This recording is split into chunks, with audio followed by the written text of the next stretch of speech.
मीनू, आप कौन सी बार आए हैं शनिधाम में? दूसरी बार आए हैं। तो मीनू, जब आप जॉब कराना था, आप घूमे थे? उस टाइम घूमे थे। आपको दिक्कत क्या थी? दिक्कत ये थी कि मेरे पैर से चला नहीं जा रहा था, उसके कंपन थी हाथ में और पैर में। हाथ में और पैर में कंपन थी, पैर से चला नहीं जा रहा था। आपने बहुत सारे डॉक्टरों से अपना इलाज कराया और बड़े बड़े हॉस्पिटल में आपने अपना इलाज कराया। बड़ा हॉस्पिटल में मानूँ तो कौन सा हॉस्पिटल था? वैसे कौन सा था? है मेदांता द मेडिसिटी। अच्छा, मेदांता द मेडिसिन मेडिसिटी। मेडिसिटी।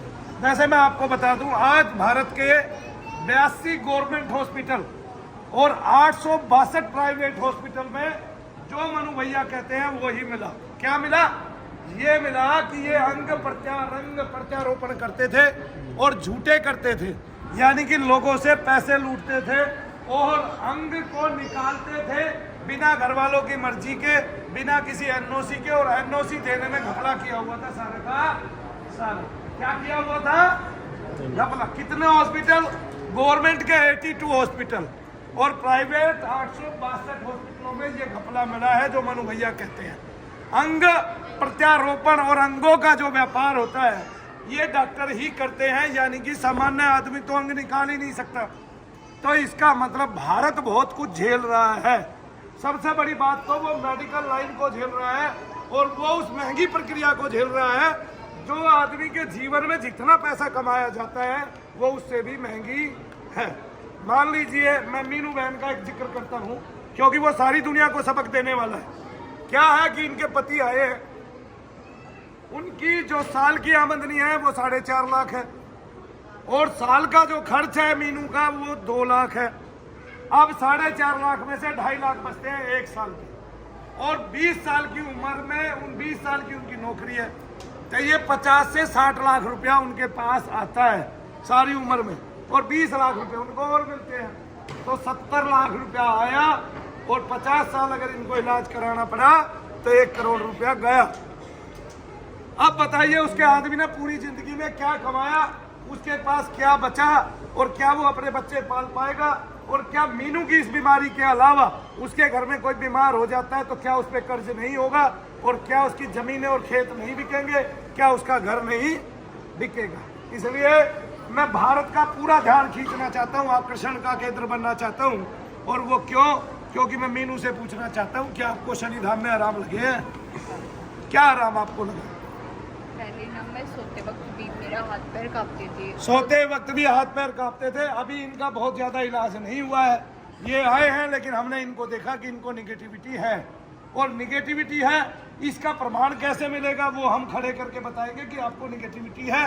और आप इतने साल से इलाज करा रहे थे, तब डॉक्टर बेवकूफ बना रहे थे।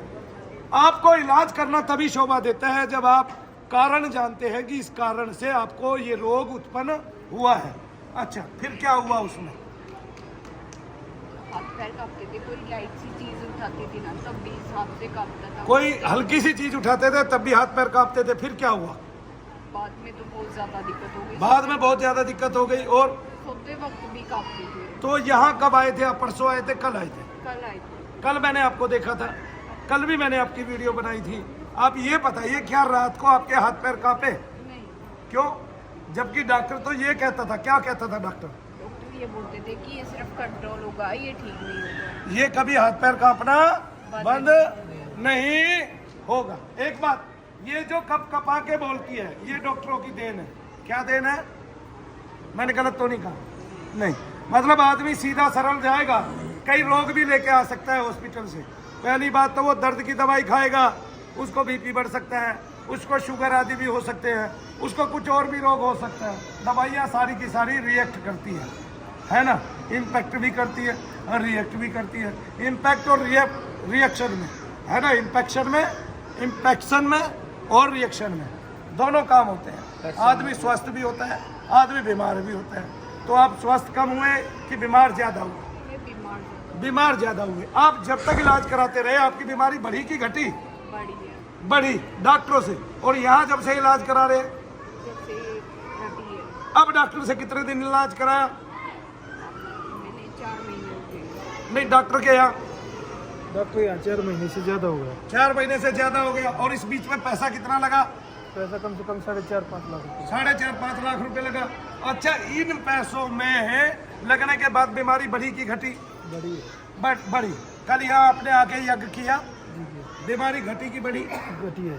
घटी है बीमारी। और मैंने कहा था आप गौमूत्र लेके आएंगे तो आज खत्म हो जाती इसकी बीमारी, आप लेके आए हैं? बोलो भारत माता की जय। सनातन धर्म की जय। गौ माता की जय। जय। अच्छा मीनू, अभी आप चल के देख ले कितना कंपन आपको हो रहा है। कंपनी हुआ है, उनकी आई थी वहाँ तक। इनका पैर ऐसे जैसे लंगड़ाते हैं कि ऐसे चलता है, कंपन खत्म हो गया। कंपन खत्म। देखो, डॉक्टरों ने इनका एक ऑपरेशन भी किया है, डॉक्टरों ने कई चीजें इनके साथ की है आगे ना, तो ये प्रयोग का हिस्सा रही है डॉक्टर का। डॉक्टर क्या करता है, एक मानव शरीर को लेके, खासकर भारत की किसी भी लेडी को लेके, वो माता बहन है, वो प्रयोग करता रहता है। सबसे पहला तो प्रयोग वो उसके बच्चे होने पे करता है, तब बताता है मुंह में टट्टी चली गई, ऑपरेशन करना पड़ेगा वरना मर जाएगी, ऐसे ही कहता है ना। कहा कि नहीं तुझे? कहा था। डॉक्टर को पूछा नहीं तूने, सांपिन के बच्चे ऐसे ही होते हैं, गधी के ऐसे ही होते हैं, ऊँटनी के ऐसे ही होते हैं, कुतिया के ऐसे ही होते हैं, शियालनी के ऐसे होते हैं, भेड़नी के ऐसे होते हैं, शेरनी के ऐसे ही होते हैं। दर्द उठता है, सबके बच्चे होते हैं। मेरे बच्चे होने में क्या दिक्कत है? डॉक्टर साहब, मैं भी अपने माँ बाप के ऐसे ही हुई, सिंपल तरीके से। मेरे माता पिता भी ऐसे हुए, पहले पूरा हिंदुस्तान ऐसे ही पैदा हुआ, फिर तुम्हें काटने का क्या शौक मिला है? पर उससे पहले बोल रहे थे कि सब नॉर्मल है तो नॉर्मल होगा। नॉर्मल होगा, और फिर हुआ क्या? पर लास्ट मोमेंट पे ऐसे बोला कि ऑपरेशन होगा। ऑपरेशन होगा। क्यों डराया डॉक्टरों ने? पूछा कोई, किसी ने उनसे आज तक नहीं पूछा। सरकार ने कोई हिसाब लिया इन डॉक्टरों से? अब वैसे सरकार हिसाब ले रही है, मेरे हिसाब से 862 और नहीं, कितना बताया मैंने, 82 और 862, 82 सरकारी हॉस्पिटल, 862 वैसे, जिसमें 2 डॉक्टर अभी भी पकड़े गए हैं। पहले आरएमएल हॉस्पिटल के 2 डॉक्टर पकड़े गए, वो भी क्या कर रहे थे, वो भी छल्लों वाली कंपनी से सौदेबाजी कर रहे थे, वो भी उसमें पकड़े गए।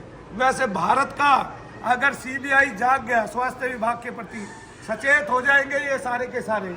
और एक बात, सरकार को ये भी बैन लगा देना चाहिए कि अगर आपने क्या बताया, अगर आपने सिजेरियन डिलीवरी बताई है और कोई उसको नॉर्मल कर देता है तो आपको सजाए मौत मिलेगी, फांसी की सजा मिलेगी।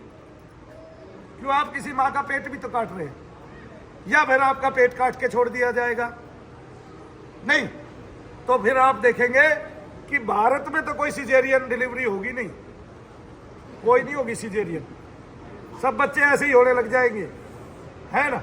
डॉक्टर से कहा कभी ये सारी की सारी जो कायनात है, इसमें जितने भी माताएं बनती हैं सब ऐसे ही होता है भगवान की तरफ से। एक बात बता, समय आने पे तुझे डिलीवरी का दर्द हुआ था कि नहीं? डॉक्टरों ने तो नहीं किया, वो भगवान की तरफ से हुआ था, तो बच्चा भी तो भगवान की तरफ से था, उसको काहे रोक दिया उन्होंने? अच्छा एक बात बता, जब तेरी डिलीवरी होगी उसके बाद तेरे रोग बढ़ गए थे शरीर में? क्या बढ़ा? और पैर में कंपन होगी, और हकलाने लगी, कमर में दर्द, कमर में दर्द हो गया और हकलाने नहीं लगी। 3 रोग दे दिए डॉक्टरों ने सिजेरियन बच्चा पैदा करके, पता नहीं कौन सी नाड़ी काट दी। तो आपके पति ने उस पर केस नहीं किया? कौन सा हॉस्पिटल था ये, कौन सा हॉस्पिटल था? जे इंस्टीट्यूट ऑफ मेडिकल साइंस। तो इस पे केस नहीं किया आपने? केस करना चाहिए था, इनके साथ लड़ाई लड़नी चाहिए थी, कुछ तो हाथ पैर मारते, कहीं तक तो जाते, किसी सांसद को पकड़ते, उससे लिखवाते भाई इसने मेरी पत्नी का बुरा हाल कर दिया है। बड़े बड़े डॉक्टरों ने मिलके इसको शोध का केंद्र बना डाला, नहीं समझा? शोध थी एक नहीं? तू पढ़ी लिखी लड़की है, मेरे को बता, मैं गलत कह रहा हूँ क्या? मैं गलत कह रहा हूँ? आप एमकॉम बीएड नहीं हो क्या? अब इसके कंपनसेशन में भारत सरकार को इसको सरकारी नौकरी देनी चाहिए ताकि ये अपने बच्चे को पाल ले, क्योंकि इसका तो आदमी का पैसा पूरा ही लगा दिया हॉस्पिटल वालों ने, और इसने झेला भी अलग से, और इसको कई रोग भी दे दिए। अब मुआवजे के रूप में भी मिलना चाहिए 50 लाख रुपए। नहीं, चलो मुआवजा ना दे 50 लाख रुपए, गवर्नमेंट जॉब तो दे मेरी बहन को, है भाई। सबसे बड़ी बात तो उन डॉक्टरों को अपना दशांश देना चाहिए। मतलब आज तक अगर उन्होंने 200 करोड़ रुपया कमाए हैं तो 2 करोड़ रुपया इसके हक में बनते हैं, यानी कि 6 करोड़ रुपया तो इसको डॉक्टरों की तरफ से मिलना ही चाहिए, जे इंस्टीट्यूट ऑफ मेडिकल साइंस की तरफ से। क्योंकि इसकी एक डिलीवरी में जब उन्होंने 3 रोग दे दिए तो पता नहीं, भारत में तो करोड़ों तो डिलीवरियां हो रही है और पता नहीं क्या क्या हो रहा है। इसका मतलब डॉक्टर जो बीज बो रहा है, ठीक है ना, वो कैक्टस का पेड़ निकल रहा है उसमें से पीपल निकल ही रहा, पीपल नहीं निकल रहा उसमें से जो ऑक्सीजन दे सके। तो डॉक्टर जो बीज बो रहा है कैक्टस निकल रहा है। कैक्टस मिला कि नहीं, रोग मिले कि नहीं? हाँ। अब भाई के पास आइए, यहाँ रोग मिलते हैं, शोक भी दूर होते हैं, रोग भी दूर होते हैं। और रोग वो दूर होते हैं जो निगेटिविटी से है। डॉक्टरों ने उन्नति की है जी, पोलियो सदा के लिए खो दिया। डॉक्टरों ने उन्नति की, कोड को खो दिया। डॉक्टरों ने और उन्नति की। एक बात, महात्मा सारी जिंदगी पुण्य करता है, उसका एक केस पकड़ा जाए सारी जिंदगी जेल भुगतता है। भारत में डॉक्टर सारी जिंदगी अपराध करता है, पुण्य 2 कर दे, उन्हीं के बल पे भगवान बना रहता है। ये कैसी बात भाई? बाबाओं को तो घेरे और यहाँ डॉक्टर को ना घेरे हैं? क्यों भाई? ऐसा भेदभाव भारत की न्याय प्रक्रिया में हुआ कैसा? क्या अंबेडकर जी ने कहा था भेदभाव करना? क्या उन्होंने लिखा हुआ है कि डॉक्टर को बख्शो और बाबा को पकड़ो? नहीं समझे? क्या तेरे जीवन में परिवर्तन आया तू जब से मनु भैया से मिली है? वे चाहे 24 घंटे थे चाहे 48 घंटे थे, बताओगे? हाँ, बहुत अच्छा, चल के दिखाओ मुझे, कैसे पता? बोलिए शनिदेव महाराज की।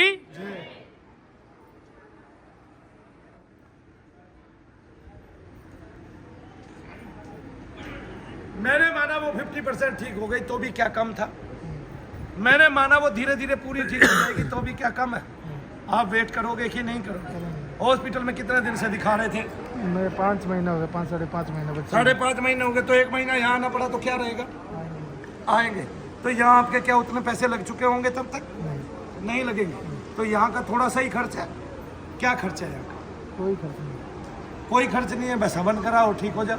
नहीं हवन के पैसे हैं तो जाप कराओ मनु भैया से, वो रोज करते हैं, सबके लिए करते हैं। नहीं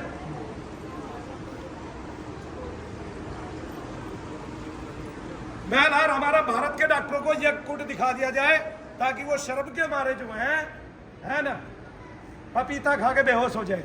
बताइए आप जितने शनिधाम में आके चले, 6 महीने पिछले 5 महीनों में चले क्या नहीं है? नहीं, इसका मतलब शनिधाम तो गिरोह को भी उठाता है। बिल्कुल। जय शनिदेव बोलो। जय शनि। अच्छा शनिधाम है कहाँ पे ये बताओ अपने मुंह से सबको। फरीदनगर फरूक नगर में सुल्तानपुर झील के पास, सामने के सामने या के पास है ना, सादराना मोड़ के सामने शनिधाम शनिधाम है। मनु भैया जी। मनु भैया जी, मनु भैया जी कौन है? मनु भैया जी हमारे भैया भैया है, वो हमें ट्रीट करते हैं। वो हमें ट्रीट करते हैं। ट्रीट क्या कैसे करते हैं?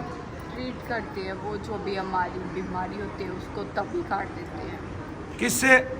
मंत्र जाप से सिर्फ मंत्र जाप से और यज्ञ से यज्ञ से और दीपदान से, और दीपदान से। है ना? हाँ और गौमूत्र मिल जाए तो और जल्दी कट जाती है बीमारी। हाँ। ऐसे बोलिए शनिदेव महाराज की। चले बाय। क्या था? आपका